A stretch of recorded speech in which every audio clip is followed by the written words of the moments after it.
Bonjour à toutes et à tous, bienvenue sur Grand Lille TV, nouvelle édition du journal de la rédaction. Nous sommes le vendredi 12 avril, voici sans plus attendre, vous en avez l'habitude, vos prévisions météo pour ce jour et la fin de semaine. Et globalement, toujours autant de soleil, même si on aura un peu plus de perturbations nuageuses aujourd'hui. Et globalement, toujours cet air frais, voire même froid aujourd'hui pour ce week-end également. Tout simplement les flux continentaux, le vent de nord qui continue d'apporter cette fraîcheur.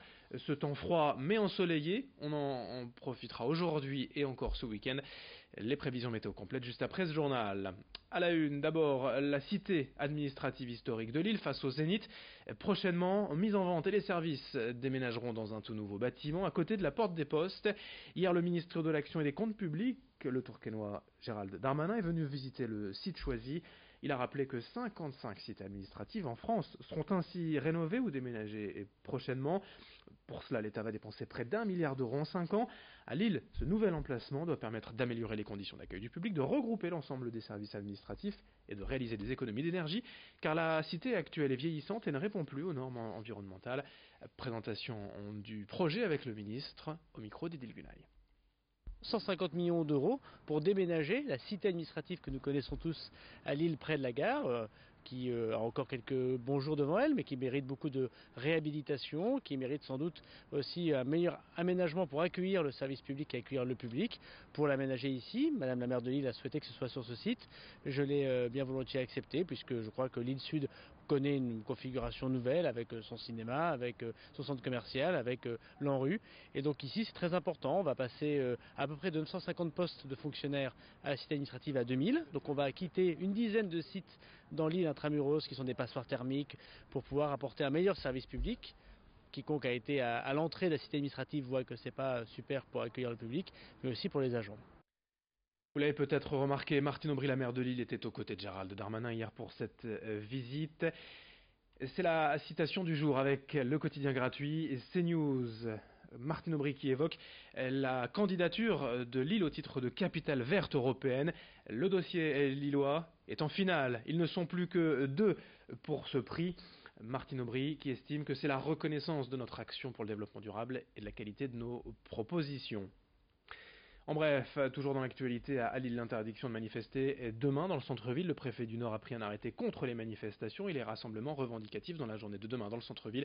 Tout regroupement sera donc proscrit entre le boulevard de la Liberté, la rue Nationale et les 2 gares. Dans l'actualité également, attention sur les routes ce week-end dans la région. La préfecture a communiqué hier les chiffres de la sécurité routière pour le début de l'année.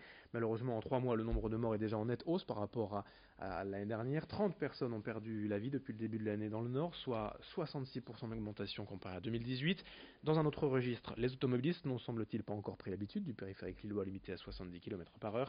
1180 infractions relevées depuis la mise en place de l'expérimentation début février. Pour toutes ces raisons notamment, la préfecture a décidé de renforcer les contrôles de police ce week-end sur les routes de la région. Alors prudence au volant. L'actualité sociale également dans ce journal avec l'action d'une partie des salariés de la plateforme logistique de Viapost hier à Villeneuve d'Ascq. Le site filial de la Poste s'apprête à être vendu et 110 salariés pourraient être licenciés. Selon la CGT, une dizaine de sites Viapost vont être cédés en France, dont 3 dans la région. Il y a 4 ans, cette filiale a été créée avec pour ambition de devenir l'un des leaders du e-commerce. Mais pour les syndicats, les moyens investis par la Poste n'ont pas été suffisants. À terme, les salariés espèrent soit trouver un repreneur, soit des reclassements, mais peu d'informations ont pour le moment été données par la direction. On écoute un délégué syndical, hier interrogé sur place par Idil Gunay. Ça s'appelle de la défaisance sociale, c'est-à-dire que la Poste va se laver les mains de l'avenir du site une fois que le site sera revendu. Les réorganisations, les mutations ou les licenciements éventuellement qu'il pourrait y avoir, ça sera fait par le repreneur et pas par la Poste ou par Viapost. Les infos que l'on a, c'est qu'il y aurait 3 repreneurs potentiels, donc un seul qui serait vraiment qui intéresserait vraiment la Poste. Maintenant, pour l'instant, on n'a toujours pas le nom de ce repreneur, on n'a toujours pas son projet industriel qu'il y a pour VLC, pour ce site-ci et pour la dizaine de sites de VLC. Donc pour l'instant on est un petit peu dans le flou de ce côté-là, on ne sait pas par qui on est repris et on ne sait pas pourquoi faire. L'actualité sociale toujours, les manifestations des retraités, hier dans la région notamment à Lille, quelques centaines de personnes dans les rues pour dénoncer la baisse de leur pouvoir d'achat, la perte d'autonomie. Les retraités s'estiment sanctionnés par les gouvernements successifs puisqu'en 6 ans leurs pensions n'ont presque pas été augmentées alors que l'inflation elle se poursuit. On écoute le responsable retraité de la CGT dans le Nord, joint par téléphone hier. Non, actuellement, on n'a toujours aucune réponse de la part du gouvernement.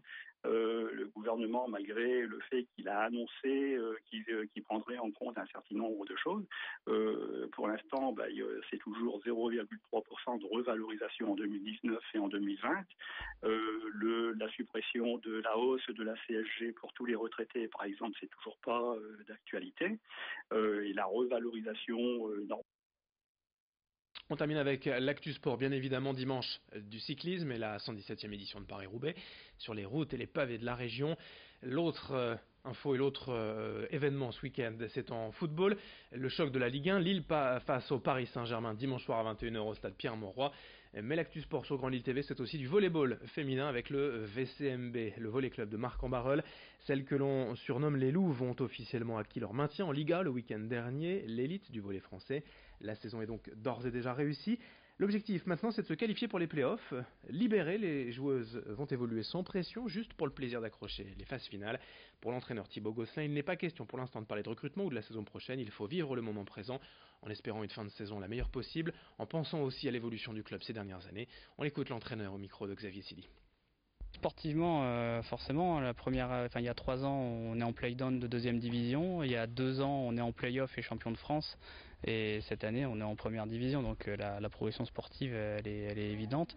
Ensuite, la progression au niveau de la structure aussi. Le gymnase qu'on a de plus quasiment que pour nous. On nous a construit un espace partenaire pour nous. Enfin, voilà, il y a pas mal de choses aussi qui évoluent au niveau de la structure. Maintenant, pour vraiment rester longtemps en Liga, il va falloir encore avancer sur pas mal de choses. Le recrutement, pareil, on y va progressivement. On est sûr d'être en Liga que depuis la semaine dernière, donc on y va progressivement. On y pense forcément un petit peu, mais on veut se focaliser d'abord sur la fin de saison. Le prochain match pour le volley club de Marc-en-Barœul, c'est ce soir à domicile à 20h, salle Saint-Exupéry face à Mougins. Fin de cette édition, merci à vous de l'avoir suivi. Dans un instant, bien sûr, vos prévisions météo, puis d'autres infos dès le prochain quart d'heure. Très bonne journée à toutes et à tous, avec nous bien sûr sur Grand Lille TV.